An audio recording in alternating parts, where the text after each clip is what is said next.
The history of Linux, the world's best free and open source operating system. This video will discuss the history of Linux's development, and we will also focus on the kernel of Linux and talk about various other things like hardware support for it. Linux is a family of open source Unix-like operating systems based on the Linux kernel, an operating system kernel first released on September 17, 1991, by Linus Torvalds. Linux is typically packaged as a Linux distribution, which includes the kernel and supporting system software and libraries, many of which are provided by the GNU project. Many Linux distributions use the word Linux in their name, but the Free Software Foundation uses the name GNU Linux to emphasize the importance of GNU software, causing some controversy. Popular Linux distributions include Debian, Fedora Linux, and Ubuntu, the latter of which itself consists of many different distributions and modifications, including Lubuntu and Xubuntu. Commercial distributions include Red Hat Enterprise Linux and SUSE Linux Enterprise.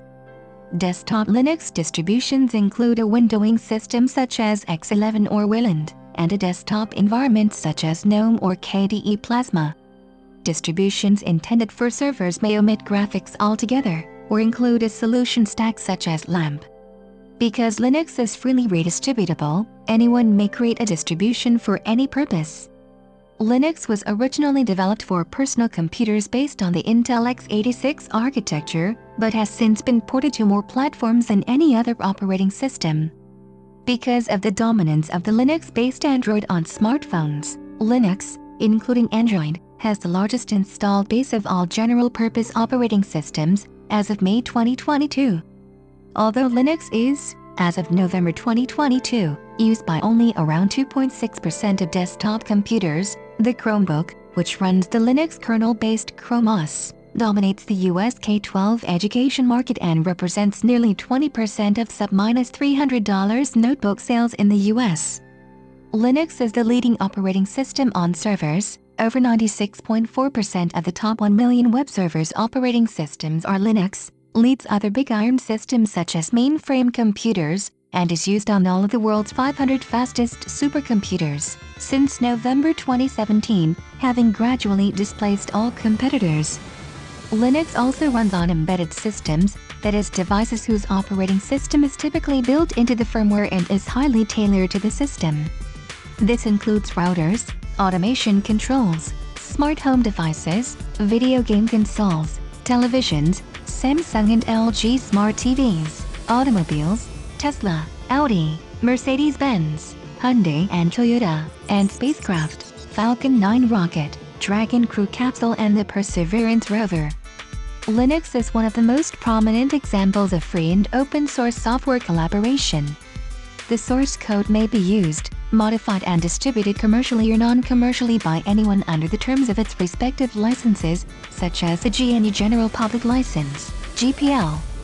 The Linux kernel, for example, is licensed under the GPL v2, with an exception for system calls that allows code that calls the kernel via system calls not to be licensed under the GPL. Precursors Linus Torvalds, principal author of the Linux kernel. The Unix operating system was conceived and implemented in 1969 at AT&T's Bell Labs, in the United States by Ken Thompson, Dennis Ritchie, Douglas McElroy, and Joe Osena. First released in 1971, Unix was written entirely in assembly language, as was common practice at the time. In 1973, in a key pioneering approach, it was rewritten in the C programming language by Dennis Ritchie, with the exception of some hardware and I/O routines. The availability of a high-level language implementation of Unix made its porting to different computer platforms easier. Due to an earlier antitrust case forbidding it from entering the computer business, AT&T licensed the operating system's source code as a trade secret to anyone who asked. As a result, Unix grew quickly and became widely adopted by academic institutions and businesses. In 1984, AT&T divested itself of its regional operating companies and was released from its obligation not to enter the computer business. Freed of that obligation, Bell Labs began selling Unix as a proprietary product, where users were not legally allowed to modify it. Onyx Systems began selling early microcomputer-based Unix workstations in 1980.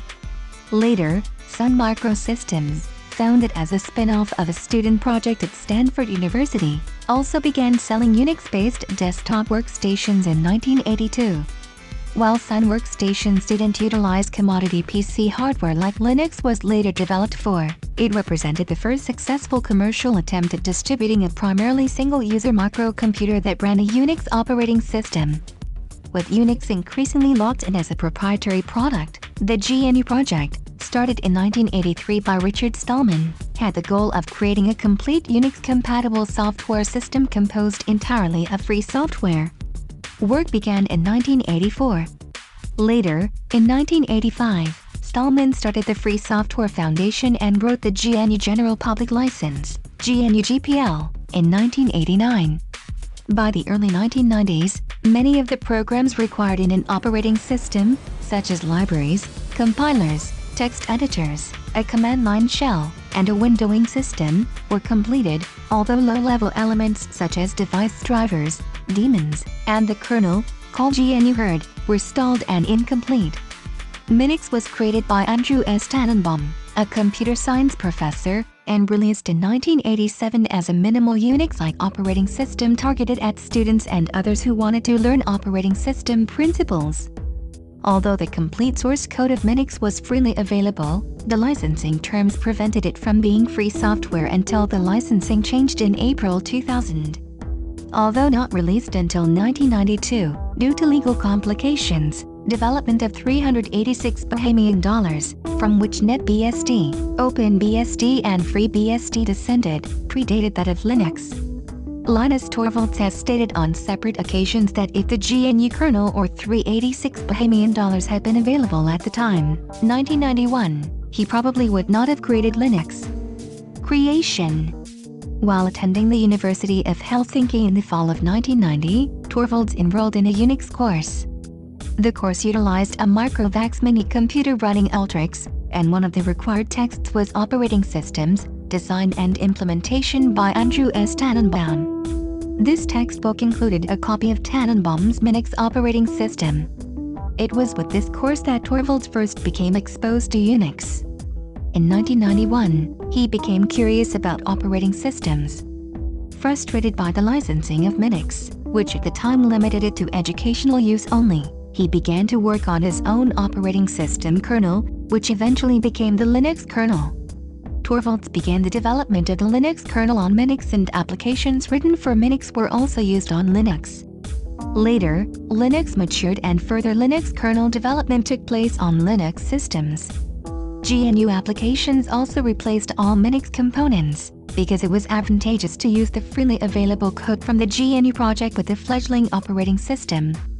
Code licensed under the GNU GPL can be reused in other computer programs as long as they also are released under the same or a compatible license.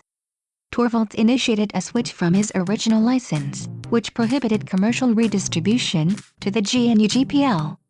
Developers worked to integrate GNU components with the Linux kernel, creating a fully functional and free operating system. The primary difference between Linux and many other popular contemporary operating systems is that the Linux kernel and other components are free and open-source software. Linux is not the only such operating system, although it is by far the most widely used.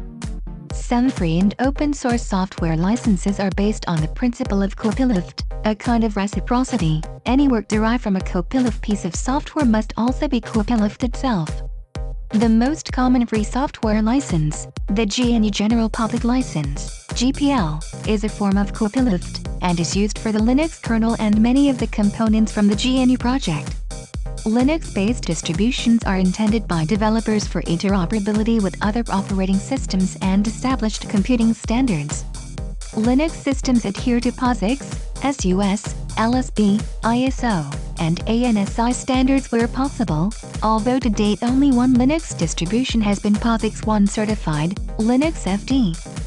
Free software projects, although developed through collaboration, are often produced independently of each other. The fact that the software licenses explicitly permit redistribution, however, provides a basis for larger-scale projects that collect the software produced by standalone projects and make it available all at once in the form of a Linux distribution.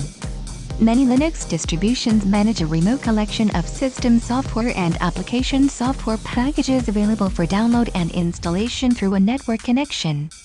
This allows users to adapt the operating system to their specific needs. Distributions are maintained by individuals, loose-knit teams, volunteer organizations, and commercial entities. A distribution is responsible for the default configuration of the installed Linux kernel, general system security, and more generally integration of the different software packages into a coherent whole. Distributions typically use a package manager such as apt, yum, zypper, pacman or portage to install, remove, and update all of the system's software from one central location. A distribution is largely driven by its developer and user communities. Some vendors develop and fund their distributions on a volunteer basis, Debian being a well-known example.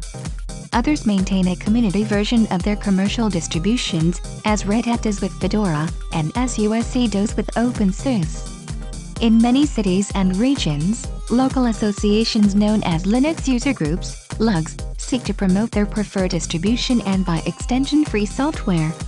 They hold meetings and provide free demonstrations, training, technical support, and operating system installation to new users. Many internet communities also provide support to Linux users and developers.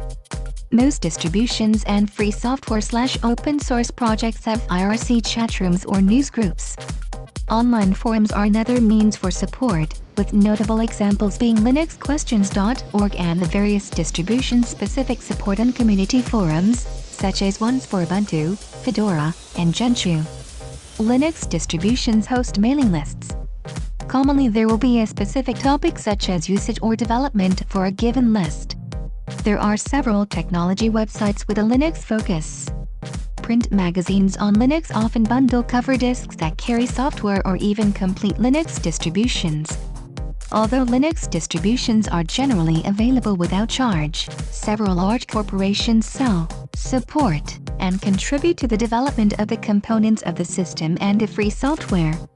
An analysis of the Linux kernel in 2017 showed that well over 85% of the code developed by programmers who are being paid for their work, leaving about 8.2% to unpaid developers and 4.1% unclassified. Some of the major corporations that provide contributions include Intel, Samsung, Google, AMD, Oracle, and Facebook. A number of corporations, notably Red Hat, Canonical, and SUSE, have built a significant business around Linux distributions. The free software licenses, on which the various software packages of the distribution built on the Linux kernel are based, explicitly accommodate and encourage commercialization. The relationship between a Linux distribution as a whole and individual vendors may be seen as symbiotic. One common business model of commercial suppliers is charging for support, especially for business users. A number of companies also offer a specialized business version of their distribution, which adds proprietary support packages and tools to administer higher numbers of installations or to simplify administrative tasks. Another business model is to give away the software to sell hardware.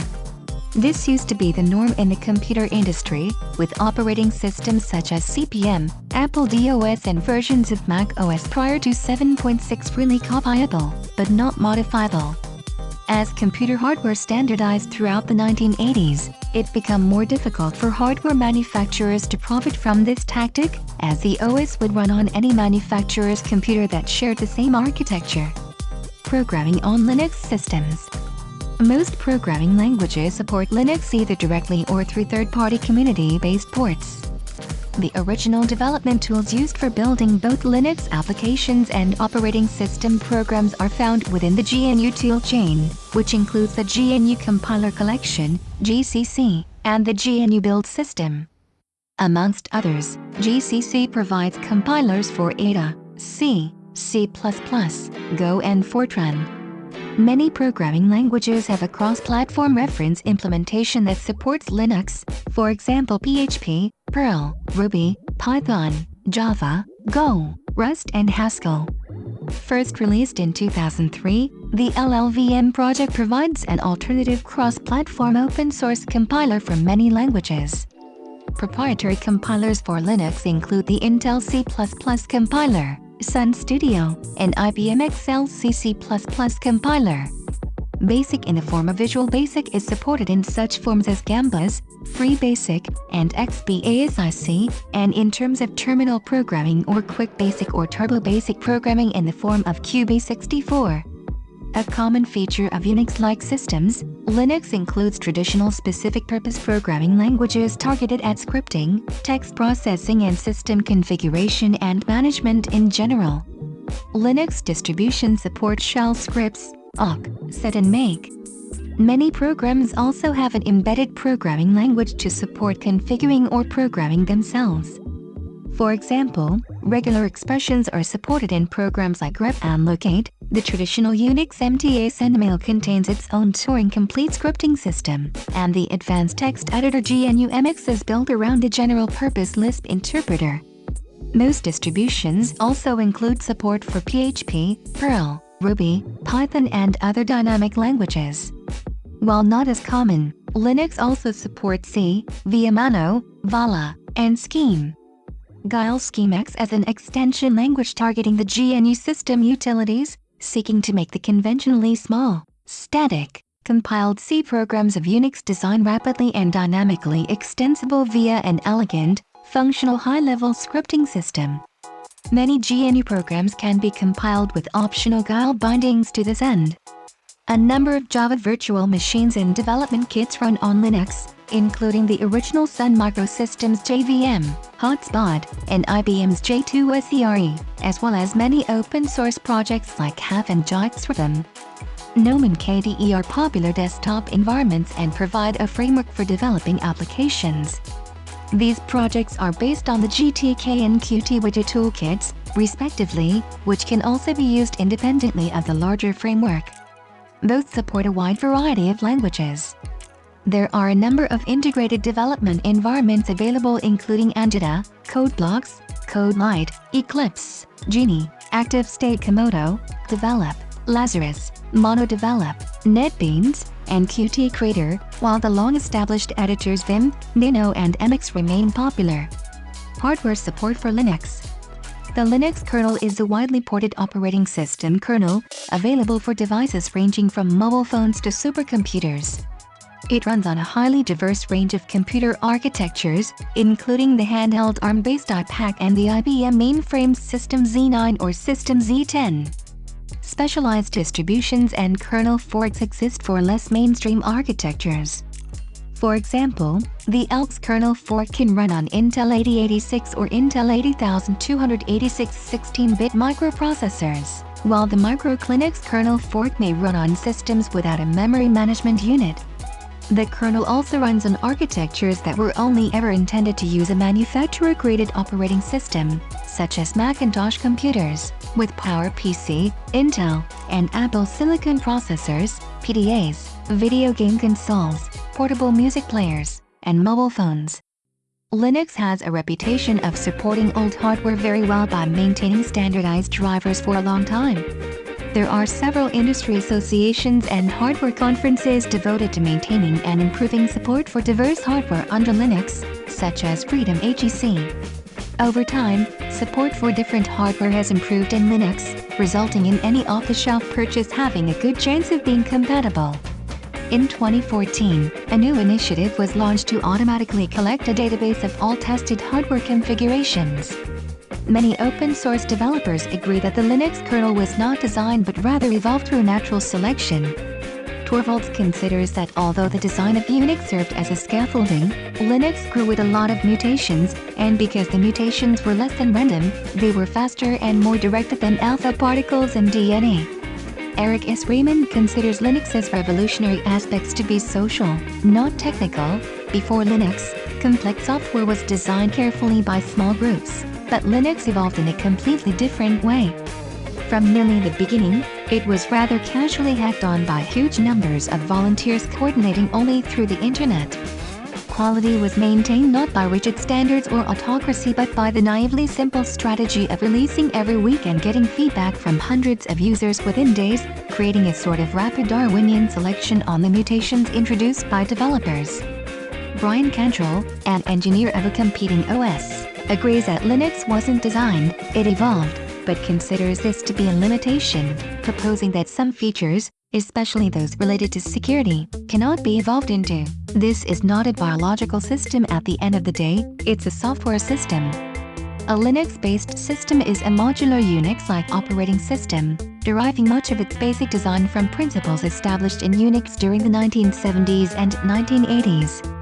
Such a system uses a monolithic kernel, the Linux kernel, which handles process control, networking, access to the peripherals, and file systems. Device drivers are either integrated directly with the kernel, or added as modules that are loaded while the system is running. The GNU userland is a key part of most systems based on the Linux kernel, with Android being the notable exception. The project's implementation of the C library works as a wrapper for the system calls of the Linux kernel necessary to the kernel user space interface. The toolchain is a broad collection of programming tools vital to Linux development, including the compilers used to build the Linux kernel itself, and the curutils implement many basic Unix tools. The project also develops Bash, a popular CLI shell. The graphical user interface, or GUI, used by most Linux systems is built on top of an implementation of the X Window system. More recently, the Linux community seeks to advance to Wayland at the new display server protocol in place of X11. Many other open-source software projects contribute to Linux systems. Since Linux is an open-source operating system, this keeps costs heavily reduced for professionals using it, say for instance, security research and pen testing, in a business or organization that specializes in that area.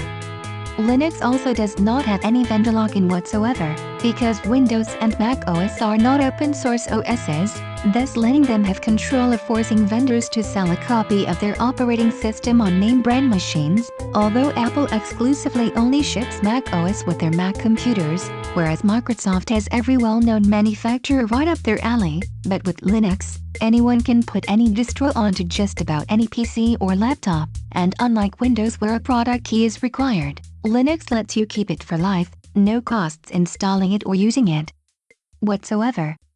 Perhaps these are some reasons Linux is becoming more popular in more recent times, and along with high stability and reliability, it certainly is a great OS. But unfortunately, Linux ain't for everyone out there, because you have less support due to it having much less market share, and not only that, you have to rely on community sources and forums for help and support, thus making troubleshooting somewhat more difficult. I have found troubleshooting on Linux to be a hit and miss at times, but using something like Ubuntu or Mint will reduce the likelihood of needing to fix something, and then you are unable to find a fix for the issue. This is because these are the two most popular Linux distros out there, and most beginners, or people migrating to Linux, will probably want to use something like Ubuntu, because it keeps things very simple, all while offering a great experience for the user.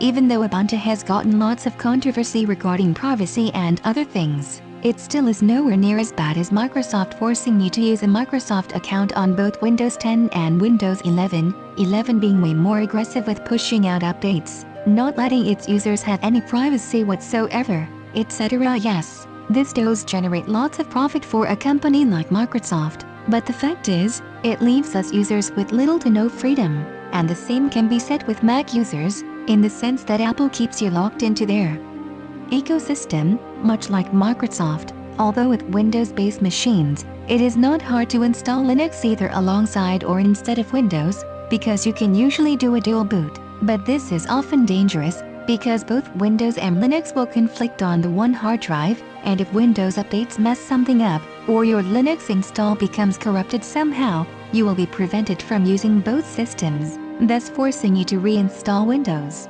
and/or Linux. This being said, it's not that hard to mitigate chances of this happening, because if you have a standard-size PC, a 3.5-inch tower, or a laptop with a removable hard drive, you can usually upgrade or add in another storage source, whether it's an SSD, hard disk, or the newer types of SSD, NVMe storage drives.